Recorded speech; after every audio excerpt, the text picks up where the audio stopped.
ലോറിക്കടിയിൽ പെട്ടുപോയിരുന്ന കുട്ടികളെല്ലാം തന്നെ ദൃക്സാക്ഷികൾ പറയുന്നത് നമ്മൾ കേട്ടതാണ്. ഒരു കുഞ്ഞിൻ്റെ മുടി മുറിച്ചാണ് അതിനെ പുറത്തെടുക്കാനായതെന്നതാണ്. 3 പേർ തൽക്ഷണം മരിച്ചു എന്ന വിവരമാണ് നമുക്ക് ലഭിക്കുന്നത്. അത് സ്ഥിരീകരിക്കേണ്ടിയിരിക്കുന്നു.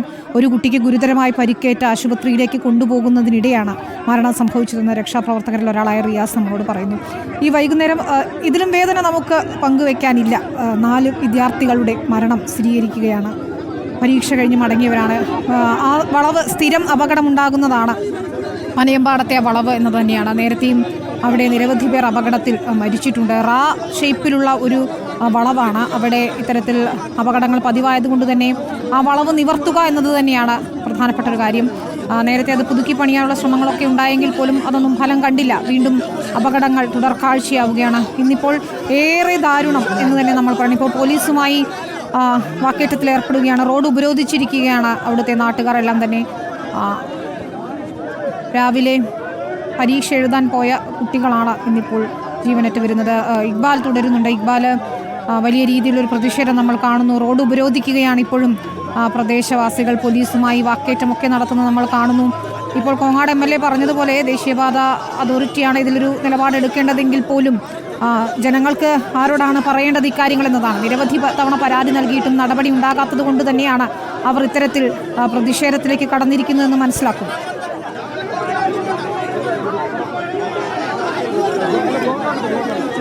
വിനീത, തീർച്ചയായും അഡീഷണൽ SP ഹരിദാസ് ഉൾപ്പെടെയുള്ള ആളുകൾ ഈ മേഖലയിലേക്ക് എത്തിയിരുന്നു. അവരോട് തന്നെ നാട്ടുകാർ തട്ടിക്കയറുകയായിരുന്നു. കാരണം നമുക്ക് ദൃശ്യങ്ങൾ കാണാം. ഇപ്പോൾ ഒരു ആംബുലൻസ് പാലക്കാട് ഭാഗത്തേക്ക് വരുന്നുണ്ട്. അവർക്ക് വേണ്ടി മാത്രം പ്രതിഷേധക്കാർ തൽക്കാലം നാട്ടുകാർ പ്രതിഷേധം മാറ്റി ആ വാഹനം മാത്രം കടത്തിവിടുന്നു. മറ്റ് വാഹനങ്ങളൊന്നും തൽക്കാലം കടത്തിവിടില്ല.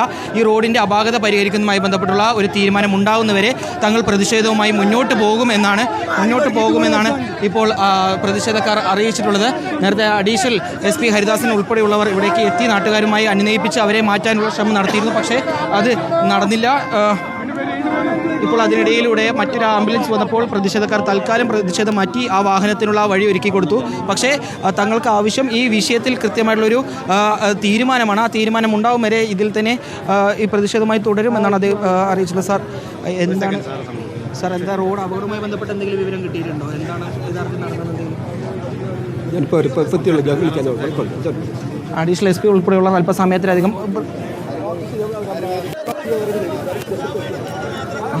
കൂടുതൽ മറ്റ് ഉദ്യോഗസ്ഥരോട് വിവരം അറിയാനാണ് അദ്ദേഹം അറിയിച്ചത്. അദ്ദേഹം അല്പസമയം മുമ്പ് ഇവിടേക്ക് ഈ പ്രശ്നങ്ങൾ നടക്കുന്നതിനിടയിലാണ് ഇവിടേക്ക് എത്തിയത്. കോങ്ങാട് CI ഉൾപ്പെടെയുള്ളവരോട് വിഷയവുമായി ബന്ധപ്പെട്ട് കൂടുതൽ പ്രതികരണം ലഭ്യമാകുമെന്നാണ് പറയാൻ വേണ്ടി സാധിച്ചിട്ടുള്ളത്. ഏതായാലും കളക്ടർ ഉൾപ്പെടെയുള്ളവർ ഈ മേഖലയിലേക്ക് എത്തി ഈ പ്രശ്നത്തിന് പരിഹാരം കാണണമെന്നാണ് നാട്ടുകാർ തുടർച്ചയായി ആവശ്യപ്പെടുന്നത്. ഇല്ലെങ്കിൽ പ്രതിഷേധവുമായി മുന്നോട്ട് പോകും എന്ന തീരുമാനത്തിൽ തന്നെ നാട്ടുകാർ ഉറച്ചു നിൽക്കുന്നു. അവർ ഈ കോഴിക്കോട് പാലക്കാട് ദേശീയപാത ഉപരോധിച്ച് നിലവിൽ തുടരുകയാണ്. കാരണം ഈ വിഷയത്തിൽ ഒരു തീരുമാനമായില്ലെങ്കിൽ തങ്ങളുടെ ഭാഗത്ത് അല്ലെങ്കിൽ തങ്ങളുടെ ഈ നാട്ടിൽ വീണ്ടും അപകടങ്ങൾ ഉണ്ടാവും. അതുകൊണ്ട് തന്നെ ഇനി ഇതുമായി ബന്ധപ്പെട്ട് മുന്നോട്ട് പോകാൻ സാധിക്കില്ല. ഈ വിഷയത്തിൽ തീരുമാനം ഉണ്ടാവണം. കളക്ടർ വന്ന് തീരുമാനം പറഞ്ഞാൽ മാത്രമേ ഞങ്ങൾ പോവുള്ളൂ. ഞങ്ങൾ കുറേ കേട്ടതാണ്. പോലീസുകാരുടെ വാക്കും എല്ലാവരുടെ വാക്കും കുറേ കേട്ടതാണ്.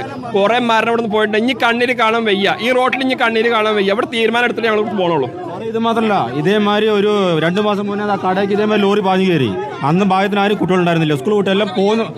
മഴ പെയ്യുമ്പോൾ റോഡ് നേരാക്കണം. അതിനനുസരിച്ച് അന്ന് സ്കൂളിൽ വിട്ട് സമയമായത് കാരണം കുട്ടികളുണ്ടായിരുന്നില്ല, എല്ലാം പോയിരുന്നു. ഇല്ലെങ്കിൽ ഇതല്ല നല്ലപോലെ അവിടെ സംഭവിച്ചത്. അന്ന് 8 ബൈക്ക് റോഡ് പണി കഴിഞ്ഞ മുതലുള്ള സംഭവം മുതൽ ആരും അത് പ്രതികരിക്കുന്നില്ല. എത്ര ജീവൻ പോയി എന്നറിയോ? ഇത് തന്നെ ഇതൊരു തീരുമാനമാക്കാണ്ട് ഇവിടുന്ന് വണ്ടികൾ വിടില്ല. ഉറപ്പാണ്. ഇവിടെ റോഡിന്റെ പ്രശ്നമാണിത്. റീവർക്ക് ചെയ്ത് പിന്നെ അലൈൻമെന്റ് മൊത്തം മാറ്റണം. അല്ലാതെ ഇതിനൊരു പരിഹാരം ഇല്ല. അതല്ലാതെ ജനങ്ങൾ ഇങ്ങനെ ഈ ഓരോ മരണം കഴിയുമ്പോഴും ഇങ്ങനെ മാറി മാറി ഇവർ ഓരോ കാരണങ്ങൾ പറഞ്ഞ് പിന്നെ ന്യായാധിപന്മാർ പോകാന്നല്ലാണ്ട് ഇവിടെ ഒരു പരിഹാരം ഉണ്ടാക്കണില്ല. നാട്ടുകാർ മുദ്രാവാക്യം മൂളിയും അതുപോലെ തന്നെ മറ്റ് കാര്യങ്ങളിലേക്ക് കടന്നിരിക്കുന്നു. നാട്ടുകാർ ഈ വിഷയവുമായി ബന്ധപ്പെട്ട് ഈ പ്രതിഷേധം തങ്ങൾ അവസാനിപ്പിക്കാൻ തയ്യാറല്ല. ഈ റോഡിൻ്റെ അപാകത പരിഹരിക്കാതെ ഇതിലൊരു തീരുമാനമാവാതെ തങ്ങൾ ഈ റോഡിൽ നിന്നും അല്ലെങ്കിൽ മേഖലയിൽ നിന്നും പിരിഞ്ഞു പോവില്ല എന്നാണ് നാട്ടുകാർ ഒരുപോലെ പറയുന്നത്. പോലീസ് നേരത്തെ ഇവരെ മാറ്റാൻ വേണ്ടി അനുനയ ശ്രമങ്ങളെല്ലാം നടത്തിയിരുന്നു, ചർച്ചകൾ നടത്തിയിരുന്നു. പക്ഷേ അതെല്ലാം പരാജയപ്പെടുകയായിരുന്നു. നാട്ടുകാർ ഇപ്പോഴും ഈ മേഖലയിൽ തന്നെ തുടരുകയാണ്. ഈ റോഡിൻ്റെ പ്രശ്നം പരിഹരിക്കണമെന്നാണ് നാട്ടുകാരുടെ ആവശ്യം. ഏതായാലും 3:45 അതിദാരുണമായിട്ടുള്ള അപകടം ഈ പനയമ്പാടം മേഖലയിൽ വെച്ച് നടക്കുകയായിരുന്നു. ഇപ്പോൾ ഏതായാലും നമുക്ക് ദൃശ്യങ്ങൾ കാണാം. നാട്ടുകാർ ഈ റോഡിൽ കുത്തിയിരുന്നുകൊണ്ട് പ്രതിഷേധം സംഘടിപ്പിക്കാനുള്ള തീരുമാനത്തിലേക്ക് കടന്നിരിക്കുകയാണ്. കാരണം ഇതിൽ മറ്റൊരു ജീവനും കൂടെ അല്ലെങ്കിൽ ഒരു അപകടം കൂടി സംഭവിക്കാൻ പാടില്ല. അതുകൊണ്ട് തന്നെ ഇനി ഇത്തരത്തിലുള്ള ഒരു ചർച്ചയും നടക്കില്ല. ഇനി ഇതിൽ തീരുമാനം മാത്രം എന്നാണ് നാട്ടുകാർ ഒരുപോലെ പറയുന്നത്. പാർട്ടിക്കാരില്ല, ജനങ്ങൾക്ക് വേണ്ടിയിട്ടാണ് ഇവിടെ.